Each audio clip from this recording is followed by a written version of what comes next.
Expedição BR Brasil em terras fluminenses. Nós estamos aqui no município de Paraíba do Sul para contar a história, mais uma história da ovinocultura, agora ovinocultura de leite. Nós estamos aqui com o criador Marcelo Levi, Cabanha e Fazenda Santo André. Marcelo, obrigado por receber a Expedição BR Brasil aqui. É um prazer a gente poder estar aqui para contar essa história.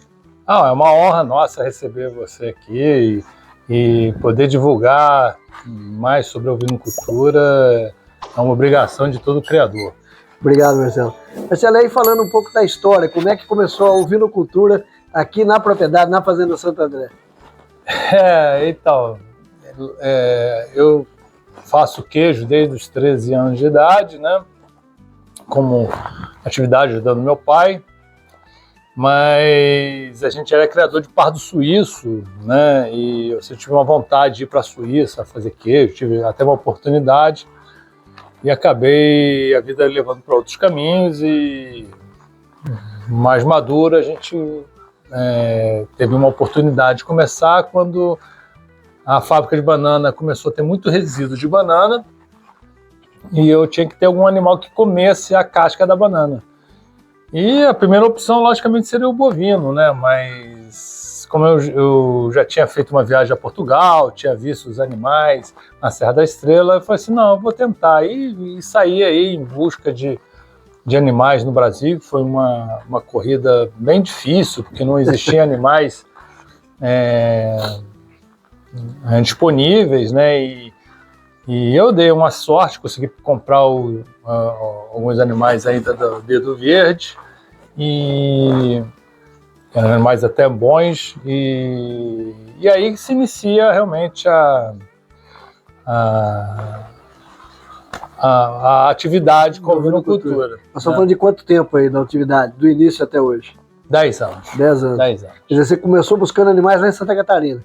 Foi o ponto de partida. Na verdade, Rio Grande do Sul. Rio Grande do Sul. Rio Grande do Sul. Vieram os primeiros animais vieram do Rio Grande do Sul, né? E depois, hoje a gente tem animal que veio de Minas, tem animais que vieram do Rio, tem animais que vieram de Minas, né?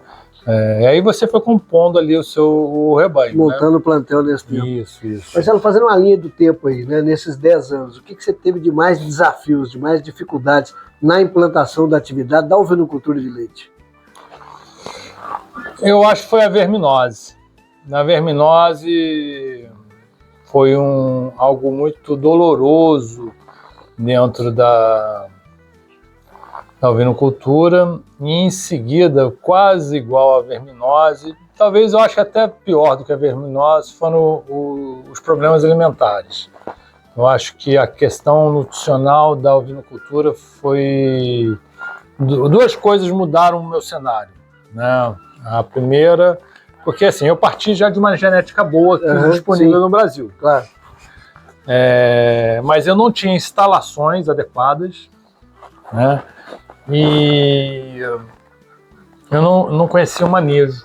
Então meus animais viviam a pasto e a verminose ia gradativamente destruindo a atividade sem que eu conseguisse perceber. Eu só entendia que eu não estava tendo sucesso, mas eu não entendia que existia um vilão ali atrapalhando aquilo ali, que aquilo ali podia ser mudado. Claro. E aí a gente consegue mudar. E quando você muda esse cenário, logo em seguida os animais começam a produzir muito.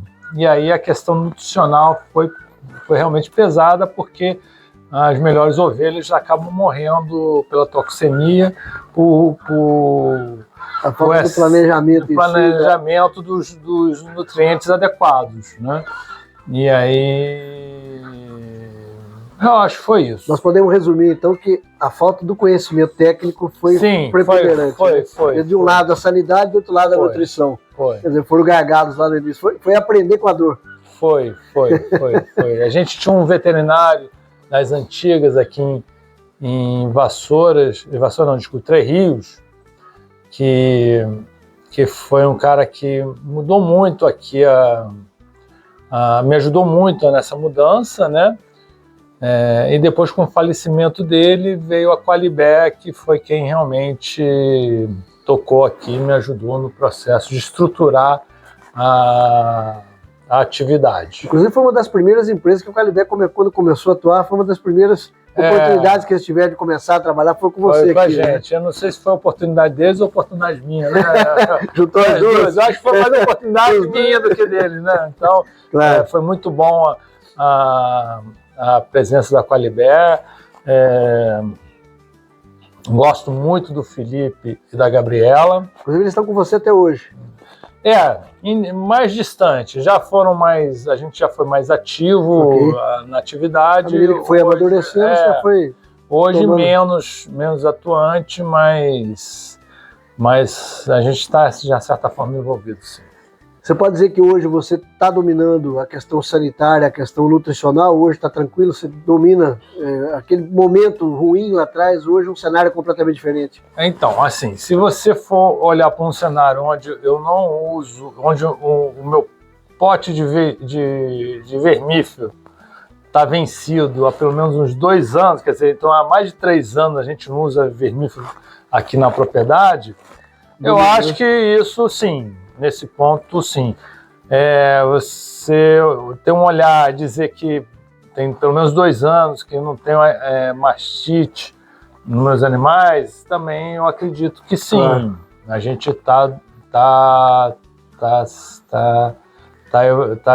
evoluiu, sim. Então, só que tudo é uma questão de projeto, né? Então, assim, nossos projetos são para 60 animais. E eu falo muito, deixo muito claro isso para todos que vêm aqui nos visitar e conversar com a gente, é justamente sobre isso. Então, assim, o meu projeto, a meta são 60 animais. Então, a gente busca... Em lactação? 60 adultos. 60 adultos. 60 animais adultos.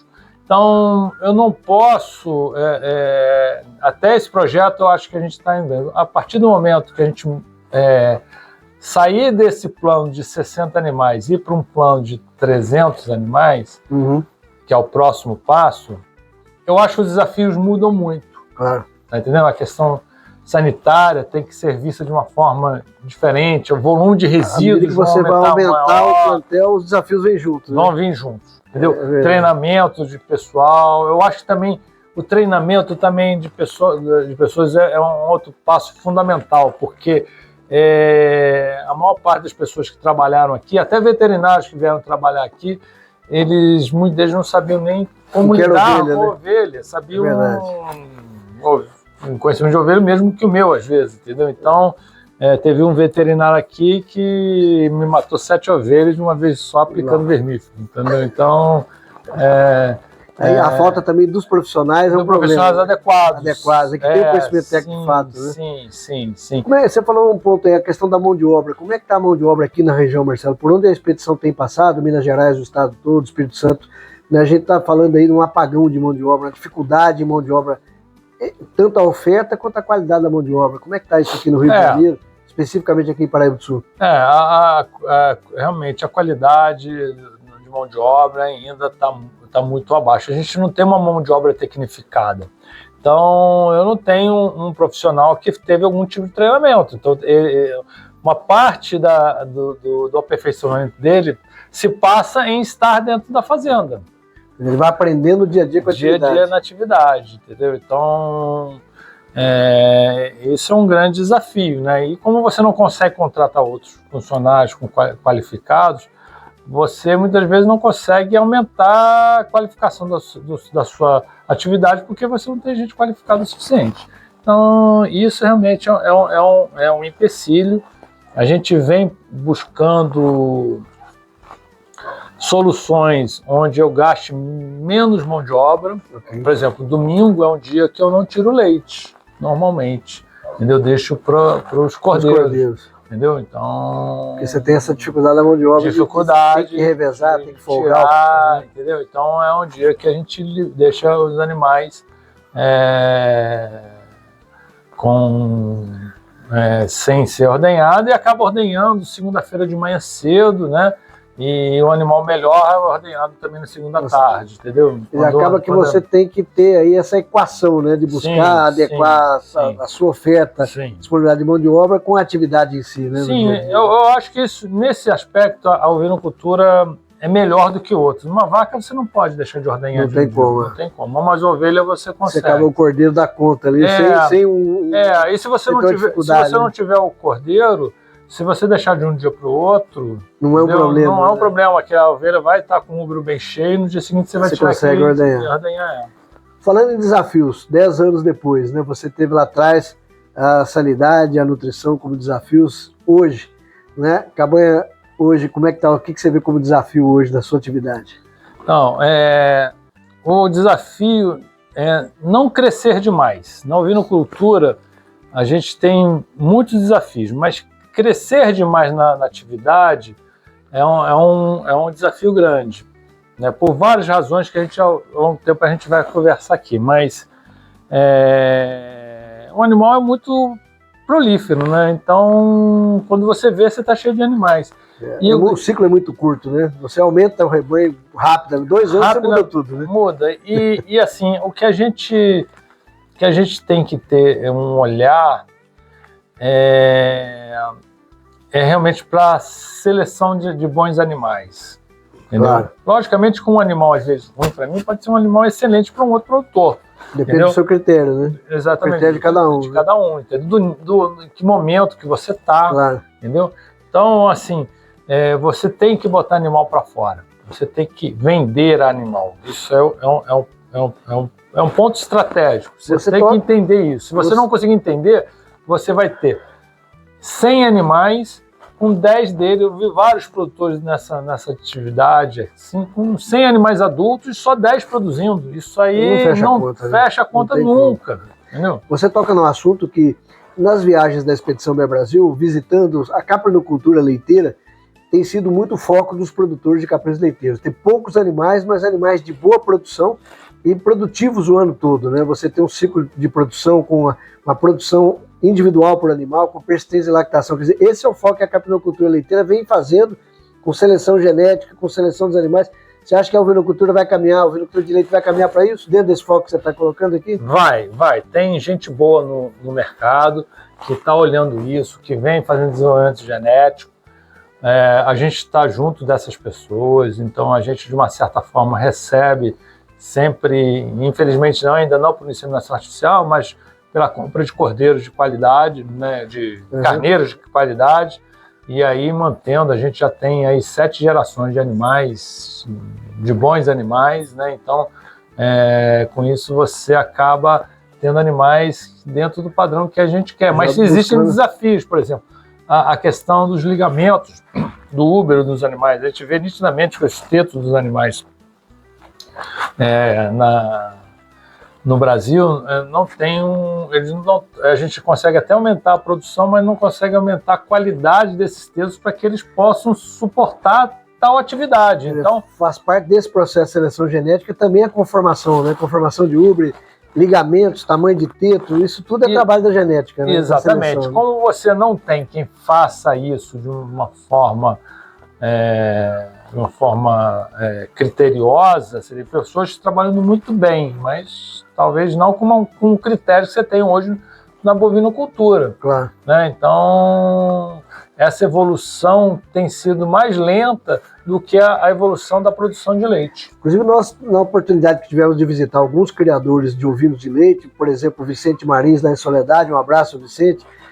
Abraço, Vicente. Ele comentava com a gente exatamente isso, a dificuldade de importar material genético, principalmente Espanha e França, que são referências mundiais, com o custo da burocracia brasileira e a dificuldade, o empecilho da burocracia de você poder dar mais velocidade nesse processo de melhoramento genético, trazendo animais já que tem anos de seleção lá fora, né? Você vê isso também como empecilho? Você faz parte da Bicol? Como é que está esse movimento aí? Sim, faço parte da Bicol. Hoje a Bicol também vem se movimentando aí de forma a se tornar uma entidade mais moderna e ela é essencial para o desenvolvimento da atividade. A gente não vai ter uma ovinocultura leiteira de qualidade se a gente não tiver uma associação bem estruturada. Mas ainda é um sacrifício muito grande para quem é presidente, para quem é diretor, para quem são as pessoas. É um trabalho voluntário, né? O trabalho voluntário ainda muito penoso para quem está nessa situação. Mas são pessoas essenciais, pessoas maravilhosas. Eu tenho que falar do Anderson, do Tormen, da Marta, do Otávio, né? São pessoas aí que contribuíram, né? Para a existência da Abicol, né? E esse ano a gente fez um movimento onde o Tormen é nosso presidente, e foram criados, cada estado tem um vice-presidente. No estado do Rio de Janeiro eu sou o vice-presidente da Abicol, assim como o Ricardo é de São Paulo, e assim como assim vão outros de cada estado. E ramificando aí as ações. Isso, para que a gente entender que todos nós somos responsáveis por essa atividade. Fantástico. Né? Então, logicamente, com tanta gente também, a gente tem as nossas dificuldades próprias, mas eu tenho certeza que a gente, sem a Abicol, os resultados seriam muito piores do que a gente tem hoje. Para quem acompanha a Expedição Bem Brasil, a Abicol é a Associação Brasileira dos Criadores de Ovinos Leiteiros, né, que tem um trabalho muito interessante, um trabalho bem feito, que nós vamos ter a oportunidade de conhecer, eventualmente, a diretoria, quando estivermos fazendo as nossas visitas aí pela região sul do Brasil. Mas falando aí desse trabalho da genética, você tem esse mesmo sentimento que o Vicente mostrou para a gente lá atrás, da dificuldade da importação de material genético? Sim, eu não enxergo isso como vital. Eu enxergo isso como seria um encurtamento de um trabalho a ser feito, entendeu? A gente já estaria com resultados que a gente vai levar muitos anos para a atividade. Mas a atividade, nitidamente, ela está evoluindo. A gente vê que os animais estão se tornando mais produtivos. Mas, ao mesmo tempo que eles se tornam mais produtivos, o nosso manejo sanitário tem que ser mais produtivo, nossa alimentação tem que ser mais produtiva e as nossas instalações têm que ser mais eficientes. Tem que evoluir junto com tem que evoluir da mesma forma. Eu acho que a genética corresponde a 30% aí desse sucesso da atividade. Eu acho que é fundamental. Mas uma composição de vários fatores, né? Exatamente. Eu acho que a gente precisa evoluir em outros aspectos também. Então, principalmente aqui a gente fala sobre a questão alimentar, né? Claro. Então, as ovelhas, elas vieram de países onde não tem a mesma questão alimentar que nós temos aqui. Totalmente diferente, no Sudeste isso é muito notório, né? Então, característica bastante diferente. Diferente. Né? Se você vai para o Nordeste ou para o Sul, você ainda tem um clima mais seco, você consegue ter um feno. A não ser que você gaste dinheiro com feno, com pré-secado, entendeu? Tem que fechar a conta, né? Tem que se pagar, né? Exatamente. Aí você tem que ter animais produtivos. Então as coisas às vezes realmente não fecham. Bom, falando aqui da visita que nós estamos fazendo aqui à cabanha, vamos lá conhecer a instalação, vamos ver a estrutura e os animais? Vamos sim, com certeza. Vamos lá, você que está acompanhando a gente, vamos lá conhecer um pouco dessa estrutura aqui da fazenda e Cabanha Santo André, para você entender um pouco mais do que nós estamos falando aqui. Vamos lá conhecer as instalações. Você sabia que a verminose pode causar grandes prejuízos na sua criação? A verminose resulta em maior mortalidade, menor desempenho reprodutivo, redução na absorção de vitaminas e minerais, menor ganho de peso e baixo crescimento dos animais. Mas existe uma solução eficaz: Bioverme. Com o uso diário e contínuo de 90 a 120 dias, Bioverme garante o controle biológico dos eumintos. Bioverme deve ser fornecido via alimentação animal. É uma inovação no controle biológico de eumintos, permitindo o controle da verminose sem o uso de produtos químicos. Aumente a rentabilidade do seu negócio de forma natural e segura para humanos e animais. Escolha Bioverme e veja a diferença na saúde e desempenho dos seus animais. Marcelo, o foco da atividade aqui da Cabanha Santo André é exatamente o leite, né? A produção do leite com a raça Lacaune para a produção de derivados, que daqui a pouquinho nós vamos falar desses produtos. Falando aí em manejo, né? Como é que é esse manejo do nascimento ao desmame? Como é que você tem trabalhado isso? Então, aqui na fazenda a gente mantém os animais pelo menos 15 dias mamando direto na ovelha. Após esse prazo, dependendo do animal, a gente começa a separar esse animal para poder tirar o leite. Okay. E aí a gente deixa sempre o período da noite com a mãe. Então, a gente, de noite, depois do parto à tarde, a gente deixa os animais com os filhotes, eles passam a noite com a mãe, e de manhã cedo a gente separa o filhote e deixa a mãe sozinha se alimentando para que possa ir para a ordenha à tarde e tirar esse excesso, esse então, leite. A produção de leite, efetivamente, que você aproveita é aquilo que ela produz de manhã, quer dizer, da manhã até a tarde fica por conta da produção de leite. Exatamente. E a parte da noite fica por conta dos filhotes. Exatamente, por isso que a gente tem filhotes assim, ó, saudáveis. Esses filhotes estão com um pouco mais de um mês, né? Que esse maior um pouco mais de um mês, os outros com um mês, e estão animais grandes dessa forma, né? Nesse caso aqui, esses lotes são todos de fêmeas, então a gente dá uma atenção maior para as fêmeas, né, do que quando a gente tem um macho, né? Mas o ideal é criar a nossa matriz com um bom desenvolvimento desde o início. E nesse esquema que você tem feito desse aleitamento, você tem desmamado com que idade em média? Em torno de 2 meses, a gente já não, o animal já tem condições de ficar apartado, e aí fica a mãe fica só para produção de leite. E aí você tem trabalhado, inclusive, desde o início, quando você faz essa separação durante o dia dos filhotes da mãe, eles ficam no CRIP, inclusive, já com ração. Sim, aqui, né? Tem um CRIP que foi criado meio que de emergência, e está um pouco destruído aí, porque as ovelhas brincam aí, mas a ideia é justamente essa, de a gente conseguir fazer com que o animal consiga dar um pouco de paz para a mãe se alimentar e que ele tenha o seu momento de descanso. É interessante porque ele já pega também essa curva de crescimento, né, de ganho de peso e crescimento, né? Quer dizer, o animal ao mesmo tempo que está aleitando, mas também já está na ração. Já está, exatamente. Com 15 dias ele já começa a comer. Então você já vê o animal já beliscando, já comendo comida, e aí você já começa a se preparar para esse desmame. E aí a importância, inclusive, quando é feito o desmame, o animal sente menos, né? Que ele já está habituado nessa questão da separação da mamada controlada com o CRIP. No caso da ovelha, sempre o animal sente, porque como o leite da ovelha é muito rico, então o leite tem quase que o dobro de proteína, o dobro de gordura de qualquer outro, então quando você retira isso, você tira um alimento muito nobre para o animal. Sim. O animal realmente sente. Mas são animais que já estão de um tamanho grande, vão se desenvolver. Muitas das vezes, o que atrapalha é esse amor que a gente tem pelos animais, que a gente fica com dó de tirar eles de mamar, mas se você for computar a quantidade de leite que eles bebem nesse tamanho, é uma quantidade muito grande.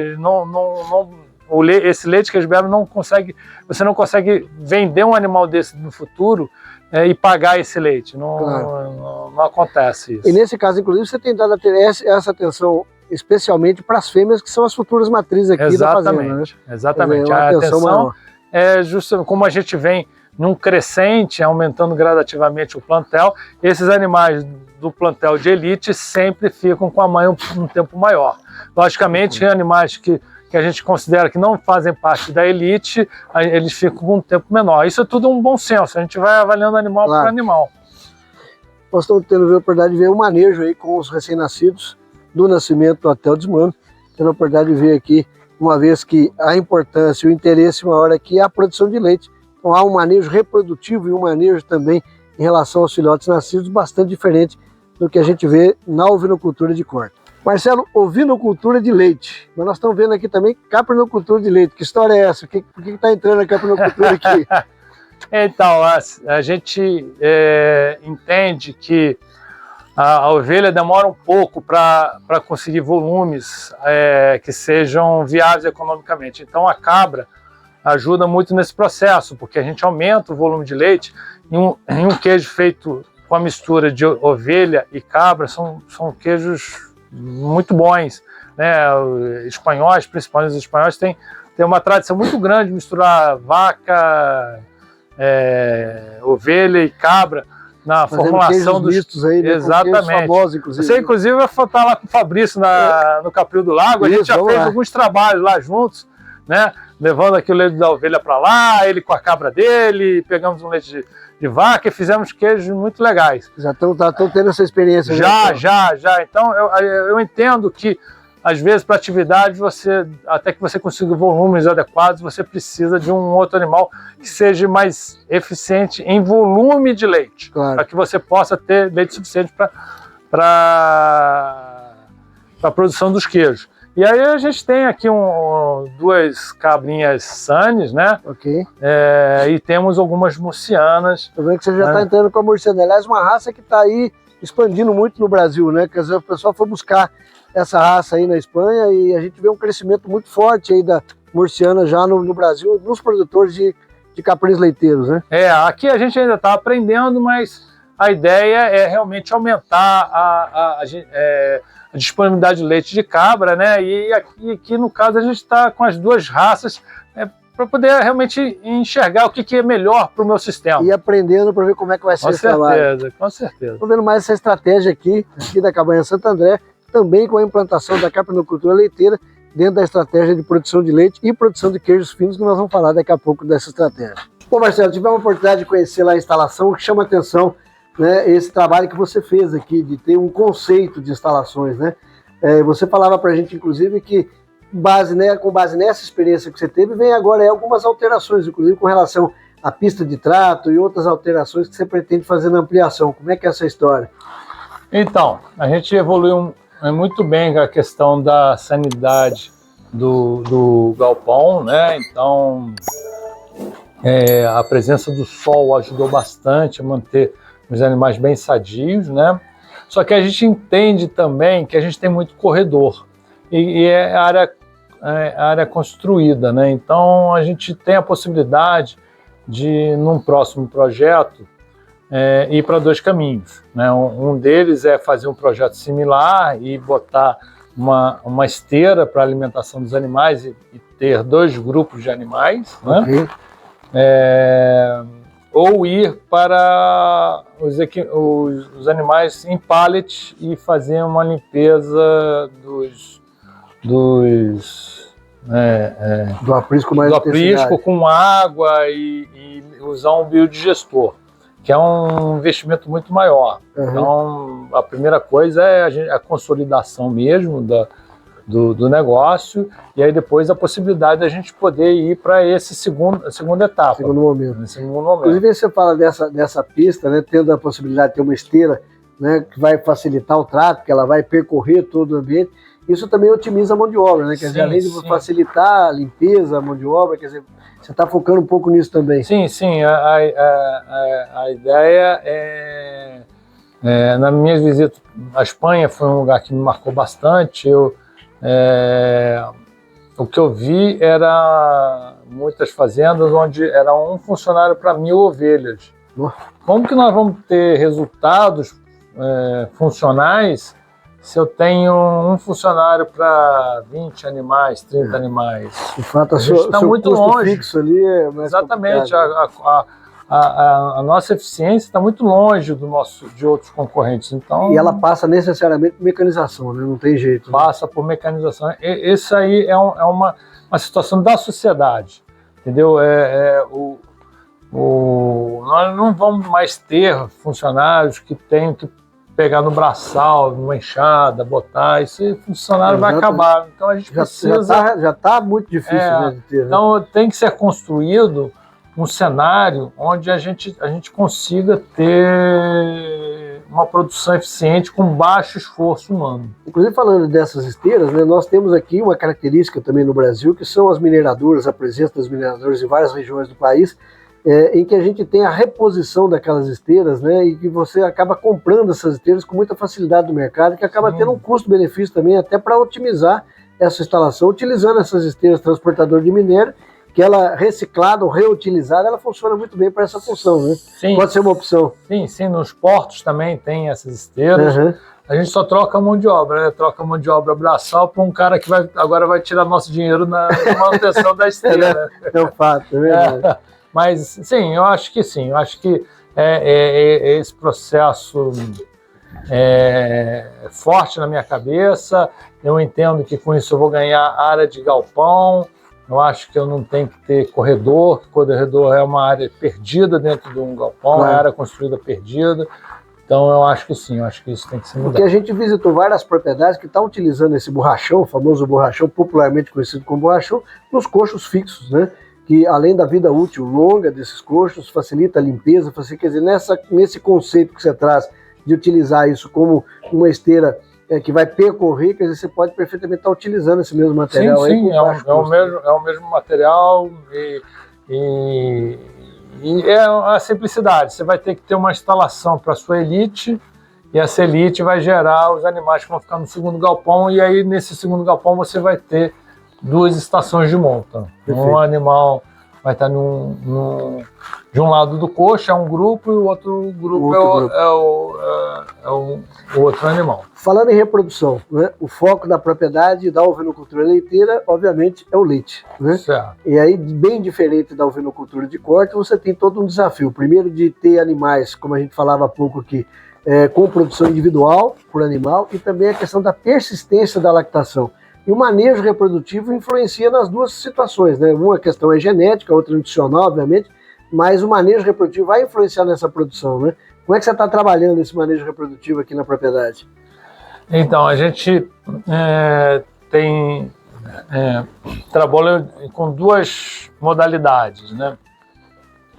A primeira era um parto e meio por ano, onde eu cruzava meus animais, depois de 5 meses eles nasciam, depois 3 meses depois eu entrava em monta de novo e assim ia. Quer dizer, intervalo entre partos de 8 meses, entre um parto e outro. Exatamente. E aí a gente tinha uma eficiência, funcionava muito bem para animais até 1 litro de leite. Os animais com maior produtividade eram mais, assim, você muitas vezes não conseguia nem terminar de desmamar o animal, porque você já estava entrando e emendando um ciclo no outro, o animal não conseguia ganhar gordura suficiente para poder voltar no novo ciclo produtivo. Novo ciclo. Então, para alguns animais, eu acho que isso funciona muito bem, para outros não. Vai depender, então, dessa condição de produção do animal. Exatamente. Você vai avaliar avaliar. Eu acho que hoje as propriedades podem ter as 2 situações. Então, você pode ter uma situação onde o animal tem um ciclo mais curto, ele pode continuar ainda dentro da propriedade, mas ele vai gerar um pouco de leite e vai gerar um cordeiro. Cordeiro também. Então, assim, o olhar para o cordeiro se torna muito importante. Claro. Quer dizer, aí é mais uma opção, né? Mais uma atividade ainda. Exatamente. Né? O cordeiro ele se torna uma outra opção. E esse animal, obrigatoriamente, em algum momento, ele vai para pasto. Claro. Ele tem que ir a pasto para poder baratear o custo.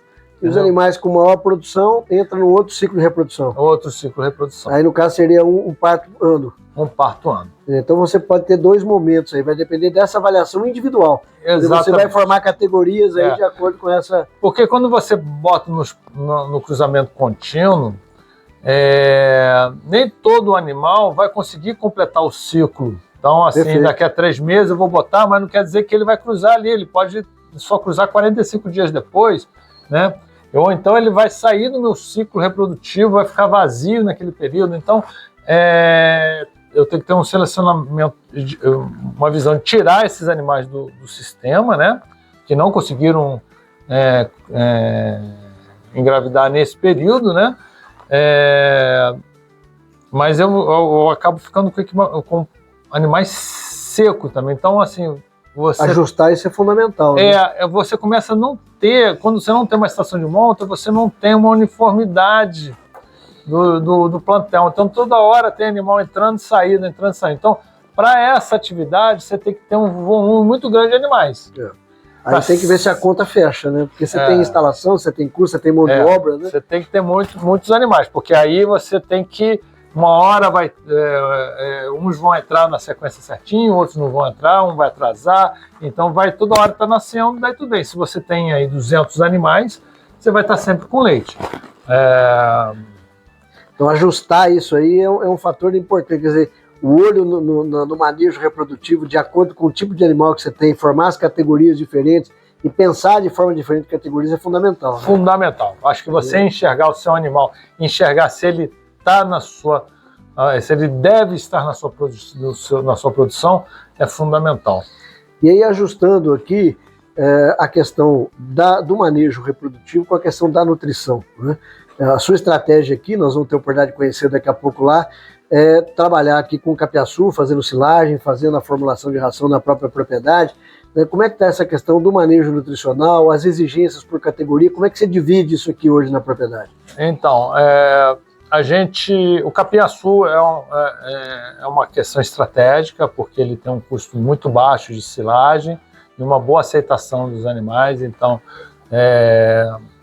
eu tenho, inclusive, a questão de quando você planta milho, sorgo, é tudo muito bonito, mas você tem que plantar, e você tem que colher, você tem que ter maquinário. O capim é uma estratégia mais simples. Quer dizer, uma vez implantado, conduzindo adequadamente, tem uma boa produção por área, perfeito, né? Entendeu? Então, eu entendo que o capim é uma solução que eu devo seguir. A gente tem a intenção de fazer compra também de pré-secado também, entendeu? Para alimentar melhor os animais. Perfeito. Em determinados momentos, categorias. E a gente também está num trabalho inicial, que vai demorar bastante, de fazer uma pastagem diferenciada. Então, a gente tem alguns passos que a gente está plantando amendoim forrageiro, né?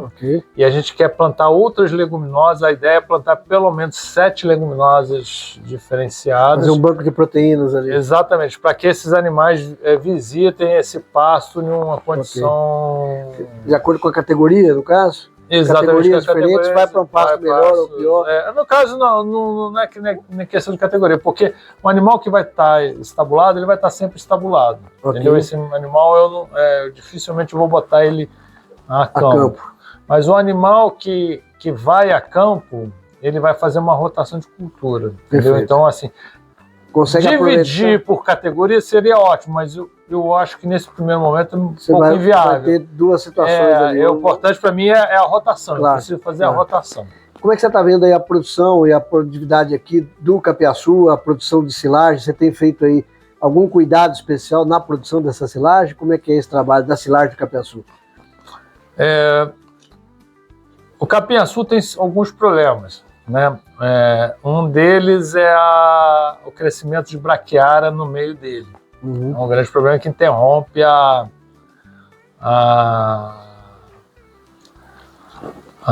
o crescimento na fase inicial. A braquiária compete. Reduz a produtividade dele.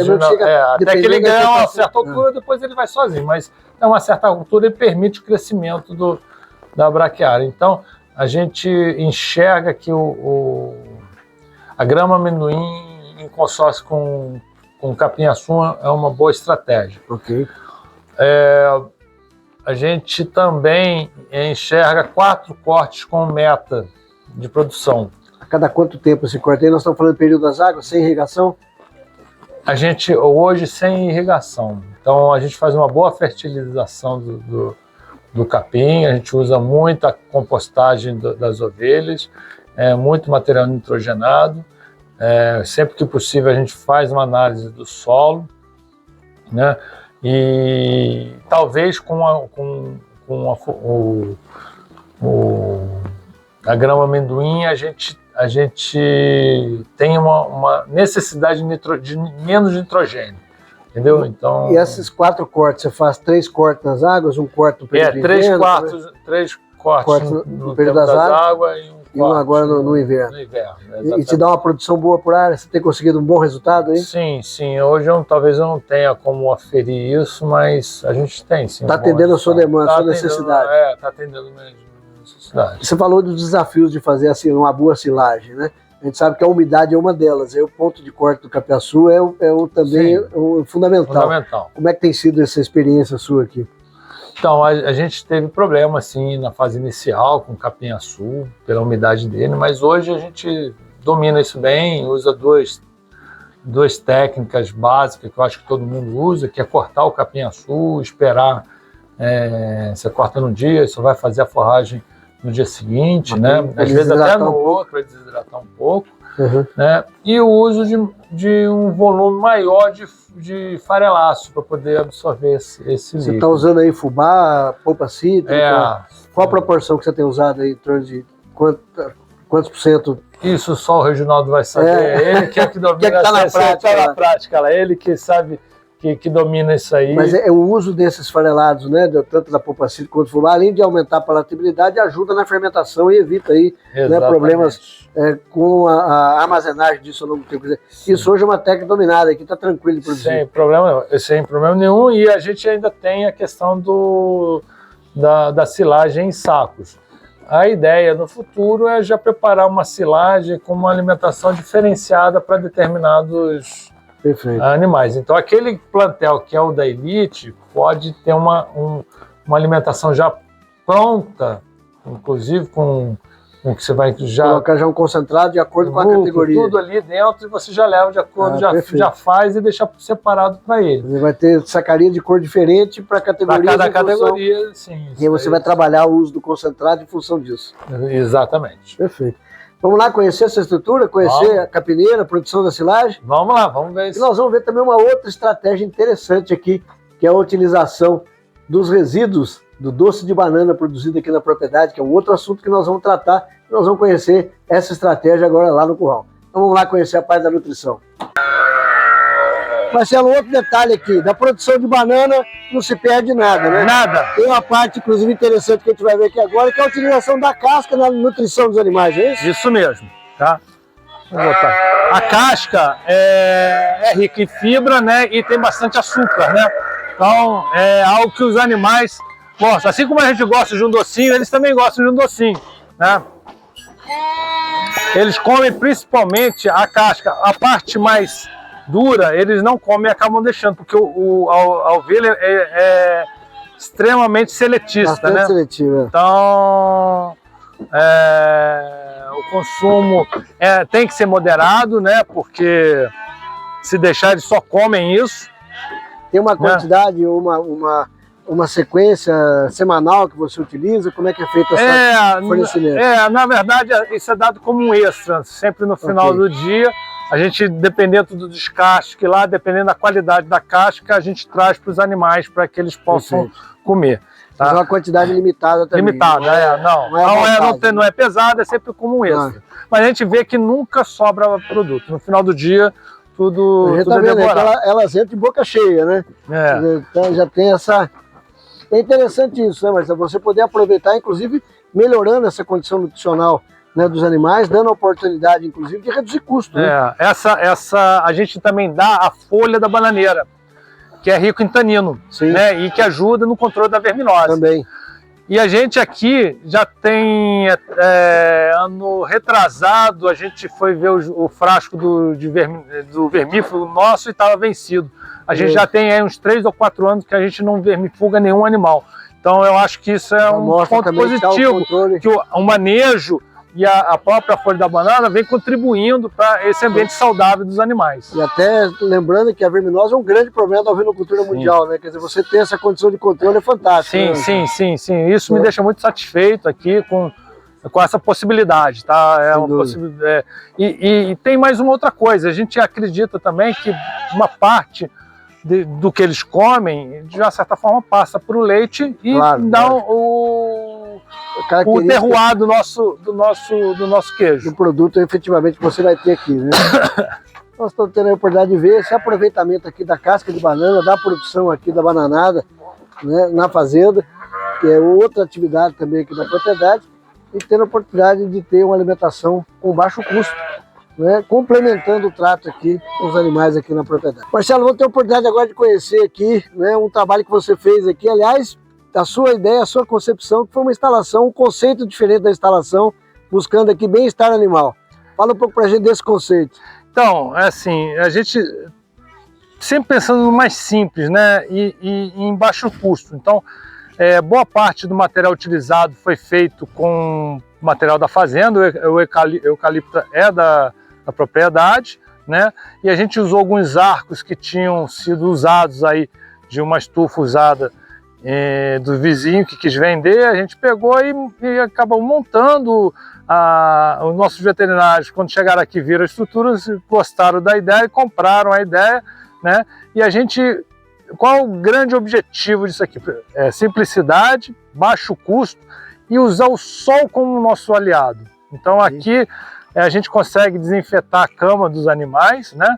E fazendo com que esses animais tenham menos incidência de mastite e de outras infecções. Isso ficou bem notório quando a gente saiu do aprisco antigo nosso e veio para o novo, né?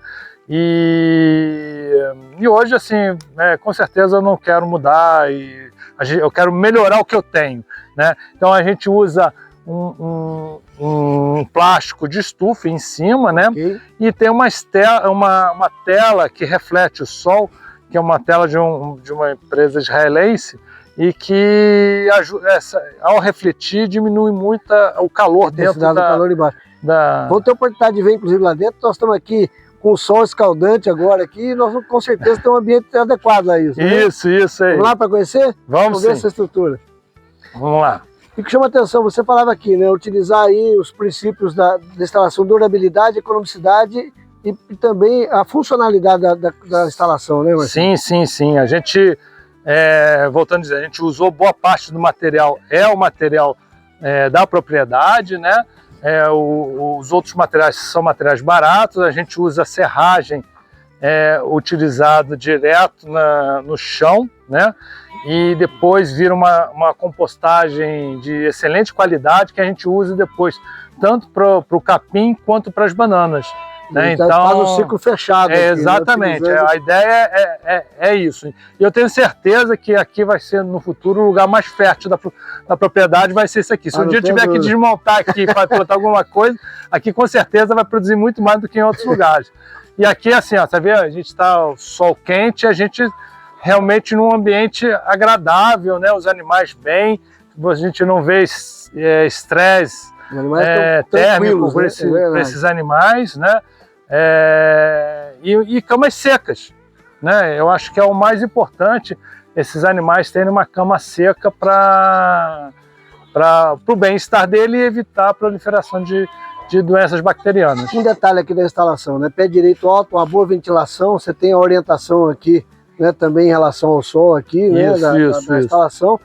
Um corredor central, a pista central aqui para fazer uma pista de trato com os coxos externos, né, Marcelo? Facilita bem a mão de obra, né? Sim, aqui talvez se eu tivesse alguma coisa para melhorar seria justamente isso. A gente tem uma área de coxo muito grande, de rua muito grande, né? Que hoje, assim como a gente acaba tendo visitação, as pessoas entram e se sentem bem aqui também. Claro. Então, legal, mas o próximo aprisco, certamente a gente deve ter uma área menor de corredor para que eu possa usar mais o metro quadrado construído, entendeu? Perfeito. E aqui a facilidade de você trabalhar aqui também a limpeza, o manejo dos animais, né? Você tem aqui todo o sistema de coxo, bebedouro, saleiro, com uma estrutura que ficou bastante funcional aqui.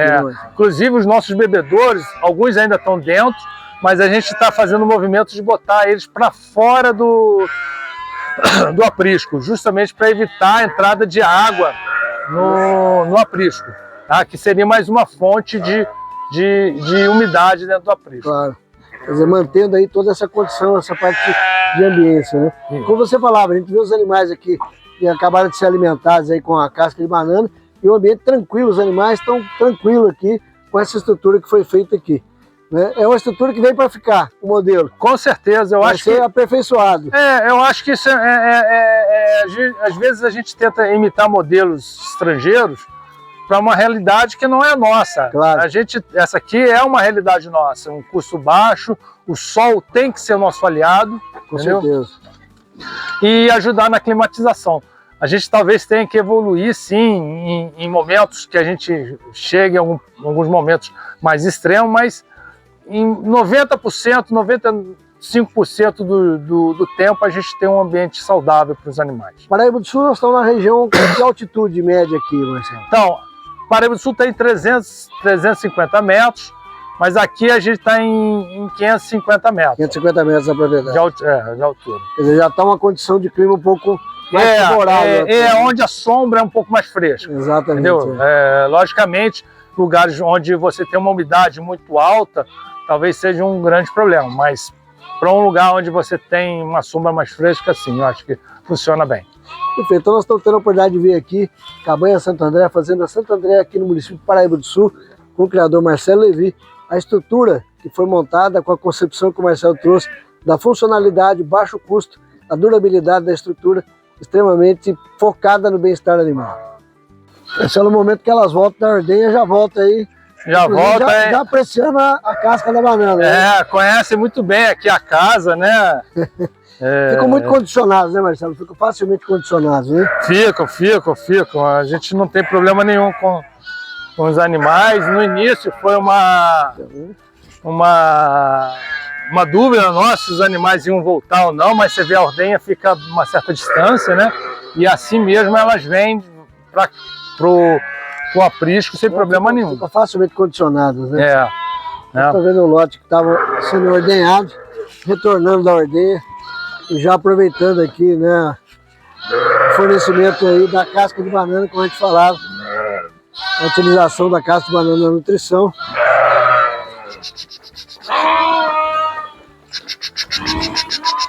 Os animais já ordenhados aí. Marcelo, nós falávamos há pouco aqui da produção de volumoso aqui na fazenda, né? Você tem feito aqui a silagem, utilizando o capiaçu, que a gente está vendo aqui agora os animais recebendo o capiaçu também, né? Correto. A nossa estratégia tá toda focada no capinhaçu, que a gente considera uma fonte de alimento barata e que a gente consegue até 4 cortes no ano. Então a gente faz 2 tipos de silagem, o silagem em sacos, quando a gente tem dias de ociosidade de funcionário, né? E quando a gente está com toda a produção a pleno vapor, a gente faz os estilos de superfície, que aí a gente não faz cortar o capim e servir todo dia ao animal. A silagem. Então, assim, o trabalho é feito todo de uma vez só e guardado, estocado. Você não faz a utilização dele in natura, só em forma de silagem. Só em forma de silagem. E tem uma boa palatabilidade, os animais têm aceitado bem?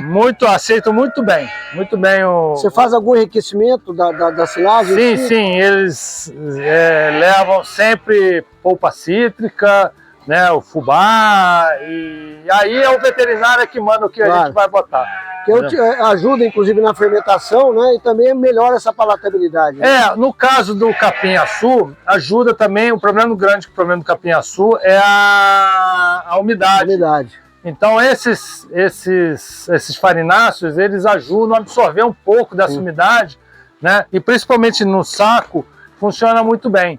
Entendeu? Então você tem uma perda evita o desperdício, efetivamente, né? Não há perda realmente. Né? Exatamente.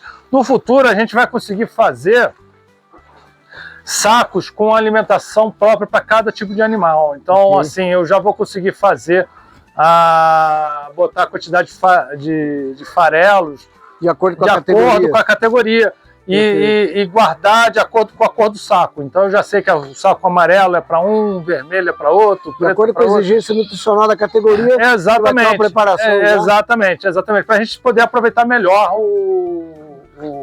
a matéria-prima que a gente tem. E facilita a mão de obra também. Com certeza. Você já traz para o curso, já traz aí pronto, né? Bom, já traz pronto, exatamente. A ideia é essa prático, mesmo. Né? Isso, a ideia é essa mesmo. Nós estamos vendo aqui a parte de produção, como a gente viu há pouco aqui, a capineira e também lá a produção da sacaria. Agora o fornecimento aí dos animais com a silagem de capiaçu, com enriquecimento aí, ou com fubá ou com polpa cítrica, ajudando na fermentação, na palatabilidade e na qualidade. E como eles comem a casca de banana e preferem a casca de banana em relação enquanto tiver a casca, vai na casca. Vai na casca, vai na casca. Aí tá vendo? E o outro até rouba do outro lado lá. Quer dizer, os animais vão aproveitando aquilo que ele está com maior palatabilidade. Terminou a casca e vem para a silagem, né? Perfeito. A oportunidade que a gente está vendo aí, fala um pouco aqui da parte nutricional aqui do projeto da Cabanha Santo André. Também aqui o trabalho que você faz, que é a produção do concentrado, é feito aqui na fazenda também, né? Então, a gente compra os farelos em separado, faz a mistura, né? A Qualibé é quem faz a a formulação, né? Um abraço ao Felipe e a Gabriela, né? Isso O aí. Felipe sempre fala que a parte que ele mais gosta da expedição é quando dá um abraço para ele, para a Gabriela. Não, com certeza, são pessoas da melhor qualidade e tudo que a gente tem aqui, a gente deve muito para a Qualibert. E em cima disso, né, a gente faz a alimentação dos animais, né?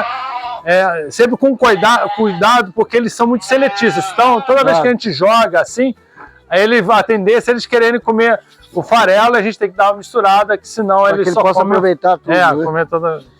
E você tem utilizado aqui formulações diferentes de acordo com a categoria? Como é que tem sido esse trabalho da formulação? Nesse momento, eu não tenho uma divisão muito clara de categorias, mas com o nascimento dos animais, tem-se uma formulação para os animais em lactação e para os animais que estão secos. Tem uma exigência maior, necessariamente vai ter uma formulação diferenciada. A gente teve problemas graves de toxemia nos animais e normalmente a gente perde os animais mais produtivos. Exatamente. Então, assim, isso é um aprendizado muito duro, porque a gente perde os melhores animais com um erro nutricional. Exatamente, não, então, é importante ter esse então a gente tem que ter, esse é um controle, um cuidado que tem que se ter. Perfeito. Estão falando aí também dessa parte da formulação de rações com assistência técnica aqui, que a Fazenda e a Cabanha Santander tem exatamente em função da orientação adequada. Nós vamos falar um pouquinho depois desse trabalho também da assistência técnica. Marcelo, a gente sempre tem procurado destacar a importância do planejamento alimentar.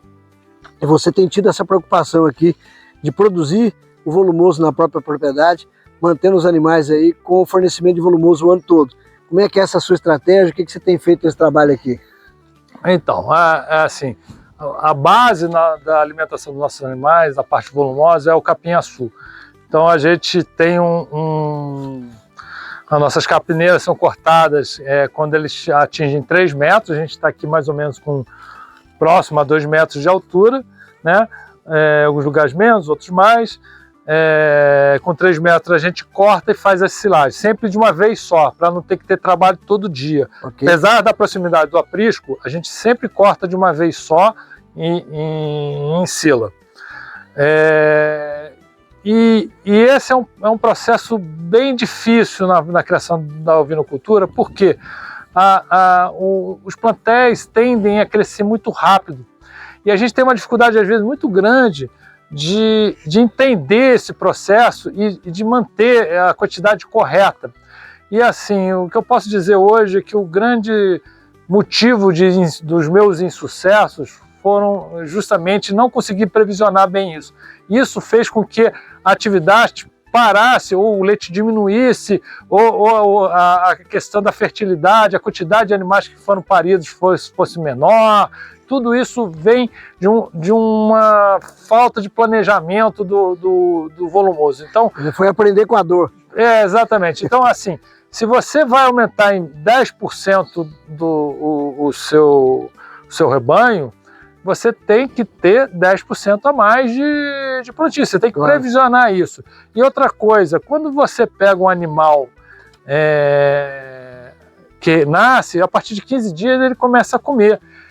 E dos 15, com 6 meses, ele já é um adulto. Então, você tem que saber que aqueles animais que você produziu vão comer como um adulto. Então, se eu tenho 20 animais e nasceram 27 animais, eu sei que no final do processo eu tenho o dobro de volumoso necessário para a produção. Exatamente. Então, você tem que ter essa escala. Lembrando que o animal come aí, em média 4% do peso vivo de matéria seca dia, né? 365 dias do ano, né? Exatamente. O planejamento é fundamental, né? E assim, a Lacone é uma raça média para grande, né? Então, é um animal que tem uma exigência alta, e aí os animais que produzem mais leite têm uma exigência maior ainda. Exatamente. E nossos animais, em média, são maiores que a média dos Lacones no mercado. Então, a gente já tem uma necessidade de volumoso muito alto para esses animais. Então, assim, você tem que enxergar que no final desse ciclo eu tenho que eu vou estar dando o dobro de comida que eu estava no início do ciclo. Então é importante aí falar e, né, enfatizado aqui pelo Marcelo a necessidade do planejamento alimentar, no caso específico da estratégia aqui da Cabanha, Fazenda Santo André, a utilização do capiaçu, utilizando o capiaçu como formação, produção de silagem para ter oferta de alimento de qualidade o ano todo. Vamos lá ver o ensacamento desse material? Vamos sim. Vamos lá ver essa estrutura. Marcelo, nós falávamos aqui da produção da bananada, né? Mas obviamente que nós temos que ter a matéria-prima aqui, banana de qualidade. Como você falava lá com a gente, ter também colaboradores que gostam, que fazem. E aí você tem um professor no assunto aqui, que é o Reginaldo. Como é que é essa história aqui? Com certeza, eu acho que pouca gente aí sabe tanto sobre banana quanto o Reginaldo. Ele é realmente uma pessoa com muito dom aí para a planta, né? E domina aqui a arte do cultivo de banana, com poucos aí nesse.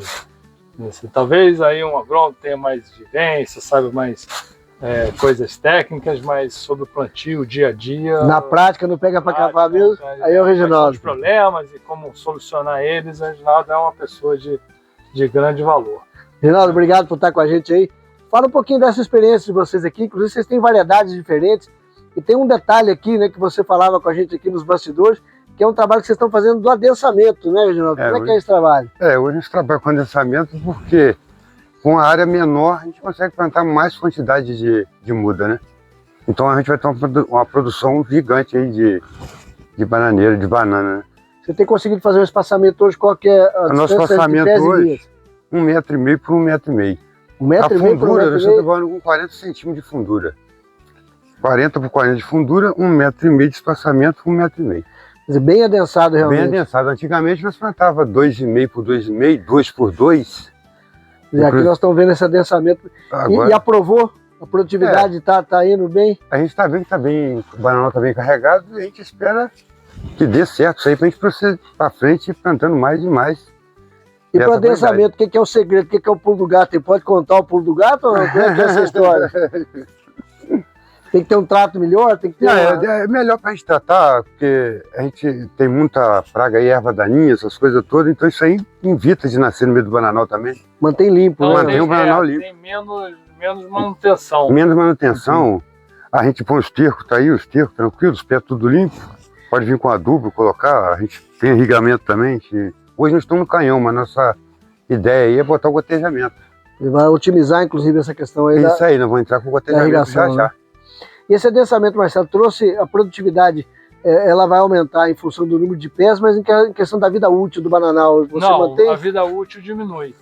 A gente não, a projeção é não ficar com mais de 5 anos, porque aí as pragas vão começar a vir. Perfeito. Então a gente mantém esse bananal até uns 5 anos e depois de 5 anos a gente ara essa região, faz o que tem que ser feito e planta uma outra coisa. Planta milho, sorgo, outra coisa durante uns 2, 3 anos. E aí vai plantar banana em outra área. Faz a rotação, efetivamente. Exatamente, faz a rotação. Ele vai manter 2, 3 anos aí sem a banana para poder voltar na mesma área. De novo E essa vida útil, se fosse no espaçamento tradicional, qual que seria a vida útil média? Aí tem bananais nossos aí com 12 anos, 15 anos, não tem? Isso aí, 12 Mas aí a gente tem que plantar com uma profundidade maior, que dá um trabalho muito maior, né?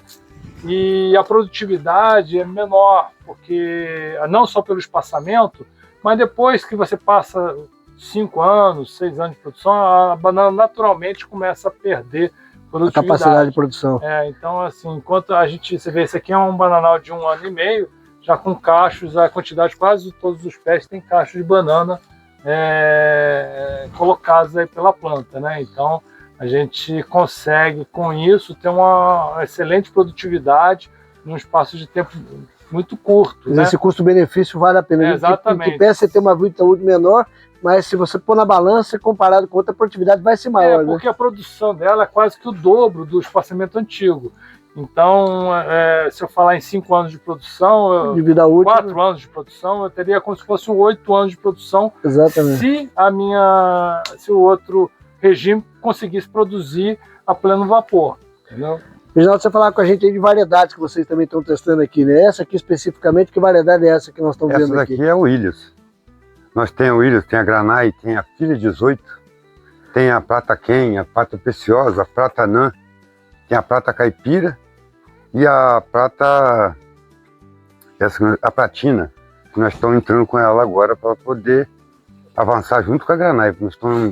A Granai e a Caipira, ela chega, a Granai, a Granai, a Platina e a William são as bananas que a gente está tentando trazer para a gente ficar com elas aqui. Essas outras nós descartamos, para mel, a gente já foi coisa do passado que nós trabalhamos com elas. Já não está mais utilizando? Não estamos mais utilizando elas, estou vindo com novos plantios agora, com bananas novas, mudas novas. Todas elas para produção de doce? Todas elas para produção de doce. E por que dessas variedades diferentes? O que traz a característica de você trazer essas variedades diferentes na hora de fazer o doce, Marcelo? O que traz aí na palatabilidade, no gosto doce, ou na liga? O que traz aí de diferença quando você faz esse blend? Existem bananas que são para frutas de mesa, né? A gente precisa de uma banana, antes de mais nada, doce, bem doce. Entendeu? Se você comer uma banana produzida aqui, você vai ver que tem um gosto diferente da que você compra no mercado. Okay. Né? Principalmente porque aqui a gente tem irrigação, mas só para não deixar a planta sofrer muito. Então a própria planta retira os nutrientes da terra para poder fazer uma banana de qualidade. Então eu preciso de uma banana que tenha doçura. Eu não posso ter uma banana que não tenha sabor. Claro. Né? E logicamente que eu preciso também de uma banana. Eu não posso ter uma banana tão grande como a gente vê nos mercados, porque são normalmente essas bananas muito grandes que não tem sabor. Mas eu preciso de uma banana gorda de qualquer jeito. Okay. Não, entendeu? Precisa de massa, efetivamente. Né? Eu preciso. Também não pode ser uma banana muito pequena. Claro. Porque para você descascar uma banana, o trabalho que você tem de descascar uma banana pequena, magrinha, é o mesmo que você descascar uma banana gorda. Perfeito. Então, assim, cuidar da banana para que ela tenha o máximo de doçor possível dentro da fruta dela. É isso. A variedade, logicamente, que tem algumas variedades que tem mais fibra, outras dá um pouco mais de amargor, tem algumas variedades que a gente prefere mais, entendeu? Isso aí é o doceiro que pede a variedade que ele quer, entendeu? Mas... Aí é o segredo da casa. Né? É o pulo do gato, né? Mas assim, a gente preza muito pela qualidade do fruto mesmo. Tem que ter um fruto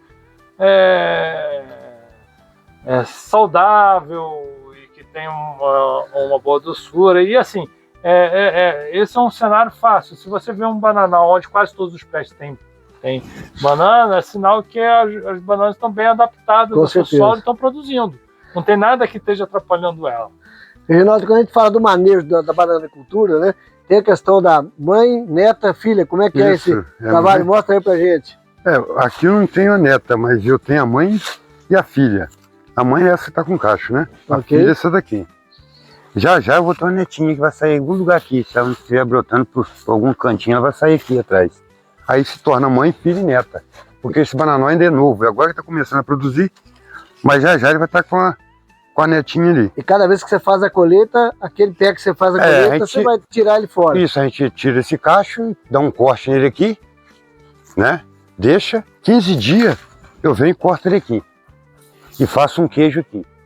Pra catar um besorrinho chamado moleque. Ele acaba com o pé da bananeira embaixo. Então a gente coloca, deixa aqui, cata, colhe ele na mão, bota ele no vidro e bota no fogo. Para não usar as pragas aí do... porque a gente não usa veneno aqui. Perfeito.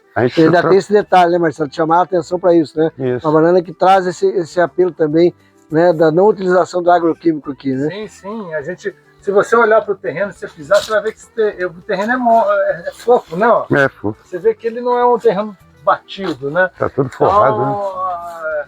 É isso, é você ter um respeito pela terra, né?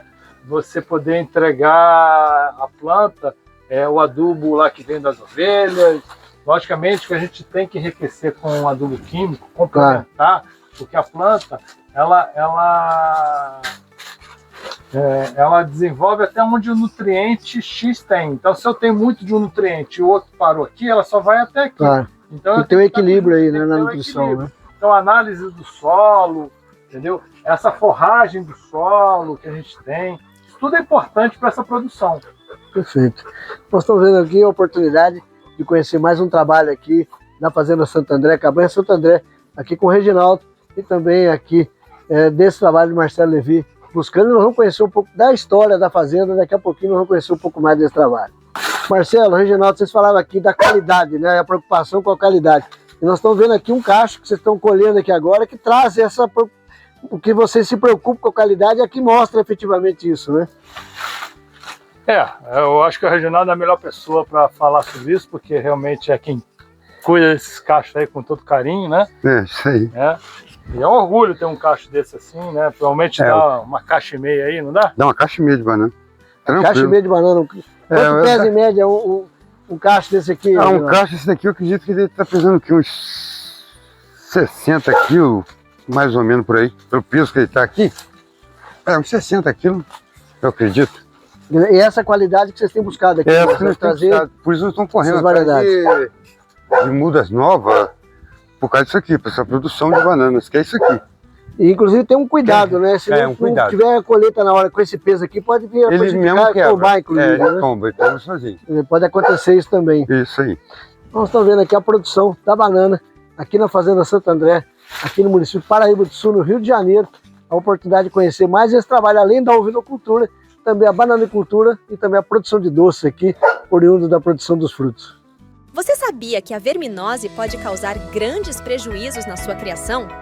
A verminose resulta em maior mortalidade, menor desempenho reprodutivo, redução na absorção de vitaminas e minerais, menor ganho de peso e baixo crescimento dos animais. Mas existe uma solução eficaz: Bioverme. Com o uso diário e contínuo de 90 a 120 dias, Bioverme garante o controle biológico dos eumintos. Bioverme deve ser fornecido via alimentação animal. É uma inovação no controle biológico de eumintos, permitindo o controle da verminose sem o uso de produtos químicos. Aumente a rentabilidade do seu negócio de forma natural e segura para humanos e animais. Escolha Bioverme e veja a diferença na saúde e desempenho dos seus animais. Marcelo, parcerias estratégicas também fazem parte de todo o negócio. Nós estamos tendo a oportunidade aqui, nesse momento que ele está fazendo a entrevista, de receber aqui o Ramon, da Secretaria Municipal de Meio Ambiente e Desenvolvimento Agrário aqui do município de Paraíba do Sul, não é isso? Como é que é essa parceria? Qual que é o trabalho que tem sido feito aqui nessa parceria? Então, assim, a prefeitura dá o apoio para a gente nas coisas que a gente precisa, muitas vezes uma estrada bem configurada, né? Agora tem os serviços de aração, de tratores que ajudam. Qualquer apoio que a gente precisa, a gente consegue conversar com a prefeitura. Na verdade, assim, até o que a gente precisa, muitas das vezes é um simples apoio, é simplesmente um secretário poder escutar a gente e a gente poder falar das nossas dificuldades, né? E isso a gente não tem tido o apoio da prefeitura, que vem falando toda vez que a gente precisa, a gente conversa e dentro das possibilidades da prefeitura eles nos apoiam, nos ajudam e a gente consegue andar com as nossas atividades. Ramon, você é formado em gestão do agronegócio. Como é que é ver a gestão do agronegócio dentro do município de Paraíba do Sul? Como é que está a agropecuária aqui no município? Então, bom, vou falar aqui do Marcelo, né, que primeiramente tive a oportunidade de conhecer ele através de uma parceria junto com a Secretaria de Desenvolvimento Econômico do município, onde ele procurou a secretaria para fomentar a produção de banana aqui do município, procurando produtores que queiram fazer parcerias para plantar banana na sua propriedade e poder utilizar aqui na propriedade dele. Hoje o município é um município praticamente agropecuário. Em 2023, nós tivemos uma arrecadação de 50 milhões de reais no município no agronegócio. Hoje nós estamos com cerca de 36.070 cabeças de gado. Já fomos um dos maiores produtores de leite da região do estado do Rio de Janeiro. Hoje com a produção de 4,5 milhões de litros de leite por ano. Já tivemos 27, né, mas com a queda do leite, isso é normal. A grande produção hoje é na parte de gado de corte. E hoje, conhecendo aqui, né, a propriedade do Marcelo e vendo o que ele está fazendo, o trabalho, né, de ovinos aqui e de caprinos, junto com a sua bananada e com seus colaboradores, né, incentivando e levando o nome do município de Paraíba do Sul para todo o estado do Rio de Janeiro. Como é que você está vendo esse potencial? Você vê potencial na atividade da ovinocultura de leite aqui no município? Há possibilidade de vocês, enquanto poder público, de fazerem políticas públicas com esse objetivo de fomentar a atividade aqui? Sim. Vendo aqui o trabalho do Marcelo, a gente vai ajudar ele a divulgar o trabalho dele, tentar trazer parcerias, né, de outros produtores que queiram botar atividade na sua propriedade e poder incentivar essa produção de leite de ovinos aqui no município. Tendo produtores ou possibilidade de comprar esse produto, né, Com Marcelo? certeza. A banana, certamente, né? E a própria leite de ovelha também ajudaria muita gente, tem mais produtores, a gente fomentar mais os negócios junto ao leite de ovelha, né? Então, se tiverem mais produtores de queijo de ovelha, certamente maior número de consumidores virão a Paraíba do Sul consumir esse queijo, que pode até um dia virar uma tradição dentro da própria cidade. Claro, é buscar aí essa cadeia de produtores e possível até fornecedores de leite para você aqui, ampliar a sua própria produção aqui, né? Eu não digo fornecedores, mas se já tiver parceiros aqui, pessoas que queiram produzir, que queiram ajudar na atividade, com certeza isso aí eu acho que é bem-vindo para todo o segmento. Perfeito. Estou vendo aí essa parceria estratégica aqui também com a Prefeitura Municipal de Paraíba do Sul, aqui na Cabanha, na Fazenda Santo André, buscando também a parceria do poder público na formação de políticas públicas, fomentando as atividades aqui, não só da Fazenda, mas de toda a agropecuária do município. Obrigado, Amor, por participar conosco aí. Um abraço, obrigado. Você que acompanha a Expedição Bem Brasil, não se esqueça de se inscrever no canal do YouTube, ative o sininho, deixe o seu like, o seu comentário e também nos acompanhe na página do Instagram e do Facebook, para você conhecer essa e tantas outras histórias que nós vamos contar por esse Brasil afora. Forte abraço!